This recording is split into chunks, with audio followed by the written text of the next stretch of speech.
জাপানে আপনারা জানেন যে জাপানের 124 মিলিয়ন লোক, এর মধ্যে কিন্তু আপনারা জানেন যে তারা কিন্তু এজ গ্রুপ বেশি, প্রায় 38%-এর উপরে হলো 60 বছর বয়সের। তাদের প্রথমে যেটা দরকার যে কেয়ার গিভার, এবং আপনারা জানেন যে জাপান একসময় দ্বিতীয় বৃহত্তম ইকোনমির দেশ ছিল, এখন হয়তো 3 নম্বরে চলে যাচ্ছে, চায়না 2 নম্বরে চলে আসছে। কিন্তু জাপানে লোকের খুব প্রয়োজন, সেই জন্য জাপান তাদের বিভিন্ন সেক্টরে লোক খুঁজছে। এখন আপনারা বিশেষ লোক যাচ্ছে, ফিলিপাইন থেকে যাচ্ছে, নেপাল থেকে যাচ্ছে, এবং বাংলাদেশ থেকে এখন তারা বাংলাদেশের দিকে নজর দিয়েছে, কারণ বাংলাদেশের সাথে জাপানের কিন্তু একটা ঐতিহাসিক সম্পর্ক আছে, আপনারা জানেন সবাই। সেই সম্পর্কের বিশেষে কিন্তু আমাদের বাঙালিদের বা বাংলাদেশের ছেলে মেয়েদের একটা সমস্যা যে তারা জাপানি ভাষাটা জানে না বা ভালো করে শিখেও না, অথবা ওই পরিবেশও নাই। তো আমরা যে কাওয়াই মানে KRT গ্রুপ যেটা করতে যাচ্ছে, যে ওদের ল্যাঙ্গুয়েজের জন্য আমরা এখানে একটা পরিবেশ সৃষ্টি করেছি, যেখানে জাপান থেকে শিক্ষক আসবেন এবং তারা তাদেরকে জাপানি ভাষাটা শিখাবে। আসলে জাপানি যে ফাউন্ডেশন ভাষাটা অবশ্যই শিখতে হবে, এবং তাদের কালচার, শুধু ভাষা শিখলে হবে না, তাদের কালচার সম্পর্কে কিছু জানতে হবে। আর সামান্য জ্ঞান, সেটা হলো যে যেই ক্ষেত্রে সে যাবে, যদি সে কেয়ার গিভার হিসেবে যায় সামান্য জ্ঞান থাকতে হবে, কনস্ট্রাকশন কর্মী হিসেবে গেলে সেইভাবে থাকতে হবে, ড্রাইভার হিসেবে যেতে হলে সেইভাবে থাকতে হবে, বিল্ডিং ক্লিনিংয়ে এই জ্ঞানগুলো তাদেরকে দিবে। এবং এরা শুধু এইটাই না, এখানে তারা কিন্তু ইঞ্জিনিয়ার্সকেও নিচ্ছে এবং গ্র্যাজুয়েটকেও নিচ্ছে। প্রথম শর্ত হলো যে জাপানি ল্যাঙ্গুয়েজটা তাদের শিখতে হবে, এবং তারা এখন নজর দিয়েছে শুধু এইটা না, তারা এখানে একটা কেয়ার গিভিং ইনস্টিটিউশন খোলার জন্য আমাদের মাধ্যমে তারা সচেষ্ট হয়েছেন, এবং এখানে একটা টিচার্স ট্রেনিং ইনস্টিটিউশন খোলার জন্য জাপানিজ তারা এখানে নজর দিয়েছেন, যেরকম এগুলো ফিলিপাইনে আছে। এই দুইটা ইনস্টিটিউশন যদি হয়ে যায়, তাহলে আমি আশা করি যে বাংলাদেশ থেকে আমাদের হাজার হাজার লক্ষ মানে ছেলেমেয়েরা ইঞ্জিনিয়ার্স এবং গ্রাজুয়েটস এবং যারা আন্ডার গ্র্যাজুয়েট আছে তারা বা জাপানে যেয়ে চাকরি করতে পারবে। সবচেয়ে এখানে সুন্দর জিনিসটা হলো যে আমাদের বিভিন্ন দেশে যে আমাদের ছেলেমেয়েরা যায়, কিন্তু তাদের ফ্যামিলি নিয়ে যেতে পারে না।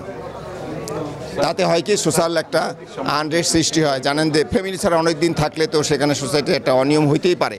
কিন্তু জাপানের সুযোগ হলো যে আপনি ওখানে যাওয়ার পরে ওরা একটা আপনাকে ডিপ্লোমা করাবে, তখন আপনার স্যালারি বেড়ে যাবে 3 লাখ টাকা প্রায়, এবং এরপরে 3 বছরে আপনি ফ্যামিলি নিয়ে যেতে পারবেন, এরপরে আপনার মা বাবাকে নিয়ে যেতে পারবেন, এবং গ্রাজুয়েট যে এখন যাচ্ছে সে কিন্তু এখনই তার ফ্যামিলি নিয়ে জাপানে যেতে পারবে, এবং পরবর্তীতে তাদের ফ্যামিলি এবং মা বাবা এবং আত্মীয় স্বজনকে নেওয়ার সুযোগ আছে। তো জাপান আসলে জানেন ওরা সবসময় খুবই ডিসিপ্লিন এবং ওরা খুবই প্রফেশনাল, এবং তারা সবসময় যে হিউম্যানিটির দিকে নজর রাখেন। আমি আশা করি যে আমাদের বাংলাদেশিরা এই সুযোগটা নেবেন, এবং আপনাদের মাধ্যমে, বিশেষ করে আমি সাংবাদিক ভাইদের মাধ্যমে বাংলাদেশে আনাচে কানাচে পৌঁছে দেবেন যে বাংলাদেশে এখন একটা ইনস্টিটিউশন আছে যেখানে ল্যাঙ্গুয়েজটা শেখানো হয়, এবং তুমি ওখানে ঢুকলে অবশ্যই তুমি ল্যাঙ্গুয়েজটা শিখবে এবং তুমি বিদেশে যেতে পারবে।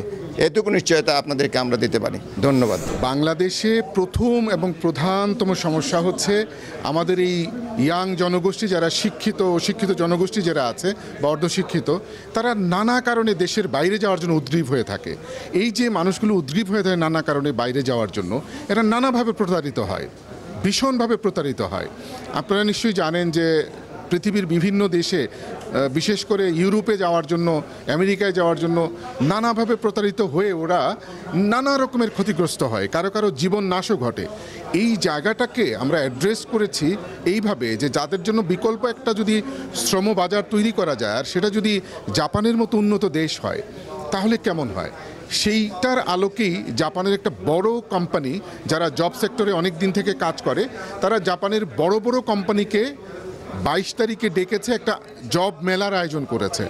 এই আয়োজনটার মধ্য দিয়ে জাপানে 1 লক্ষ লোক যাওয়ার সুযোগ আছে, যেটা কিছুদিন আগে আমাদের মাননীয় প্রধান উপদেষ্টা ঘোষণা দিয়েছেন যে 1 লক্ষ লোক জাপানে যাওয়ার সুযোগ আছে। আমাদের শ্রম ও মন্ত্রণালয়ের যে মাননীয় উপদেষ্টা আছেন ডক্টর আসিফ নজরুল, উনিও আপ্রাণ চেষ্টা করছেন। এই যে চেষ্টার আলোকেই আসলে এখন যে সুযোগটা তৈরি হয়েছে এই জব মেলার মধ্য দিয়ে, জাপানের বড় কোম্পানিগুলোতে অনায়াসে শুধুমাত্র জাপানিজ ভাষা এবং তাদের সংস্কৃতি শিখে জাপানে গিয়ে ওদের বেতনের যে স্কেল আর যে ইউরোপের এবং বা সৌদি আরবের বেতনের স্কেল, সেটা অনেক ডাবল, 3-4 গুণ বেশি। তো সেক্ষেত্রে আমার মনে হয় কি একটা দারুণ সুযোগ বাংলাদেশের ছেলে মেয়েদের জন্য, পড়াশোনার জন্য, ইঞ্জিনিয়ারদের জন্য, এবং যারা একটু অল্প শিক্ষিত বা শিক্ষিত এদের জন্য একটা চমৎকার চাকরির বাজার হচ্ছে জাপান। সেই আলোকে এই মেলার আয়োজন। আমি আশা করি সবাইকে আহ্বান করব, আপনারা এই মেলায় যান 22 তারিখে বসুন্ধরা আইসিবি সেন্টারে। আপনারা দেখুন, চাকরিটা বুঝুন, তারপরে আপনারা জাপানে যাওয়ার সুযোগটা নিয়ে নিন। Thank you.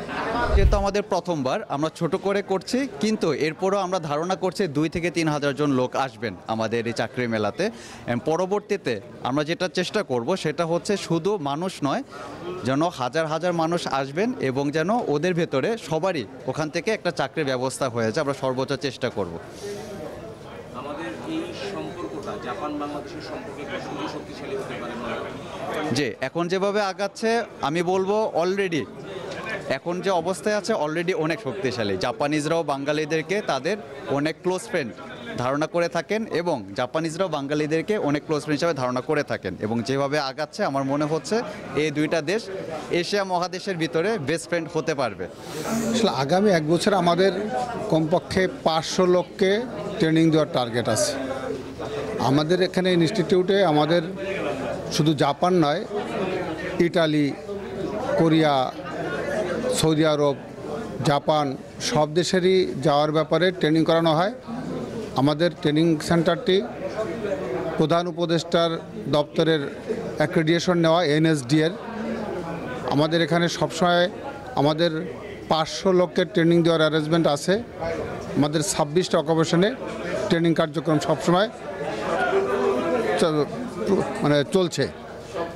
আমরা জাপানের ব্যাপারে যে টার্গেট নির্ধারণ করেছি, বছরে 500 লোককে আমরা ট্রেনিং দিতে পারবো বলে আশা করছি। বাংলাদেশে আমরা মনে করি কারণটা হচ্ছে, এই দেশে আসার কারণটা হচ্ছে যে আমরা 18টা দেশ থেকে লোকজন নিয়েছি। সো আমরা চাই না কোনো দেশের লোক সবচেয়ে বেশি হয়।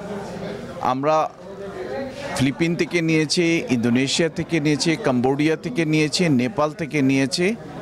এখন আমাদের টার্গেট হচ্ছে Bangladesh. That's why we are here. এবং বাংলাদেশে একটা ভ্রান্ত ধারণা হচ্ছে যে আমি ল্যাঙ্গুয়েজ শিখে চলে যেতে পারবো। আসলে ধারণাটা ভুল। আপনাকে জাপানিজ কালচার শিখে এখান থেকে যেতে হবে। Thank you.